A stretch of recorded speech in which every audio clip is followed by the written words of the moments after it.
Good morning, beautiful people. Manisha here. You can call me Shelly. First of all, thank you so much for giving support, so much support and love to my first Instagram post ever.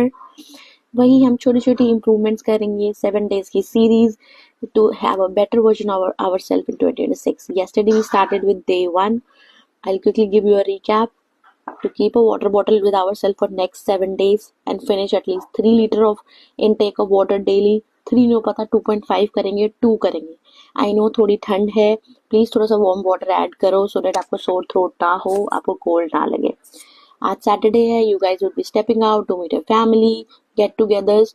Plan your day कि step out से पहले हम थोड़ा अपना 50% finish कर लें और आने के बाद 50% करें.